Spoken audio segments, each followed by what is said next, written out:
Hello বন্ধুরা, পল্লিগ্রাম TV চ্যানেলের সাবেক জনপ্রিয় অভিনেতা শফিক মুন্সী, যাকে ঘিরে আলোচনা সমালোচনার যেন শেষই হচ্ছে না। সম্প্রতি শফিক মুন্সীর গ্রেফতার হওয়ার পর থেকে নেটিজেনদের মধ্যে প্রশ্ন জাগছে, শফিকের কি ফাঁসি হওয়ার সম্ভাবনা আছে, নাকি খুব শীঘ্রই বের হয়ে যেতে পারে জনপ্রিয় এই অভিনেতা। চলুন আজকে সেই জটলাগুলো আপনাদের সামনে তুলে ধরি। আশা করি কিছুটা হলেও সমাধান পাবেন।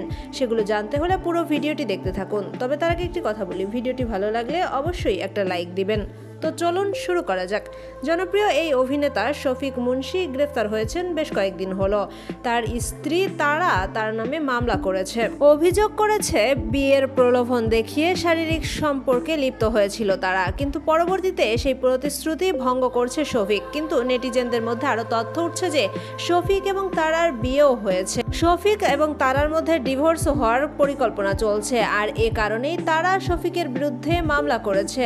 আর নেটিজেনদের মধ্যে এখন তথ্য বলছে এ ধরনের মামলায় সাধারণত ফাঁসি হওয়ার তো কোনো প্রশ্নই আসে না, কারণ তেমন গুরুত্বপূর্ণ অন্যায় করেনি শফিক। আর পাশাপাশি আরও বোঝা যাচ্ছে পুলিশি তদন্তের সঠিক রিপোর্ট এখনও বের হয়নি, যাতে করে প্রমাণ হবে শফিকই দোষী। তাই শফিকের বিরুদ্ধে এখনই কড়া শাস্তি হওয়ার ব্যাপারে কোনো তথ্য বা প্রমাণ নেই। এবার আসা যাক শফিকের বের হওয়ার ব্যাপার নিয়ে। কিছু কিছু তথ্য প্রমাণ যা বলছে তাতে বোঝা যায়, যেহেতু তদন্ত প্রক্রিয়া চলতে এখনো কিছুটা সময় লাগবে, তাই শফিক হয়তো জামিনে বের হয়ে আসতেও পারে। আবার তথ্য সূত্রে জানা যাচ্ছে তারা এখন হোমে রয়েছে।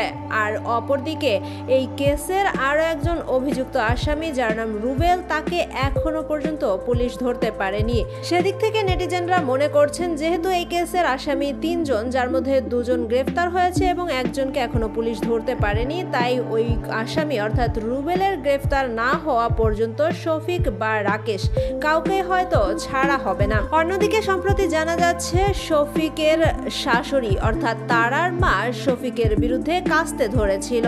এ ব্যাপারে অনেকেই এমনটা মনে করছে, যেহেতু শফিক তারাকে বিভিন্ন দিক থেকে হুমকি দিয়েছিল, যেই তথ্যটা সামনে এসেছে সেই অনুযায়ী তারার মা শফিককে সামনে পেলে কাস্তে হাতে ধরাটা খুব একটা অস্বাভাবিক বলে মনে করছেন না নেটিজেনরা। তো বন্ধুরা, শফিকের বিরুদ্ধে করা অভিযোগ, শফিকের গ্রেফতার এবং শফিকের ব্যাপারে বা শফিকের পরিণতি কি হতে পারে, এই নিয়ে আমাদের আজকের ছোট্ট আয়োজন।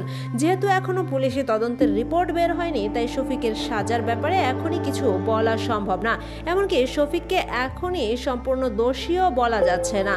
তো বন্ধুরা, এ ব্যাপারে আপনাদের কি মতামত অবশ্যই আমাদের কমেন্টস করে জানাবেন। এতক্ষণ সাথে থাকার জন্য ধন্যবাদ। ভিডিওটি ভালো লাগলে অবশ্যই আমাদের চ্যানেলটি সাবস্ক্রাইব করবেন।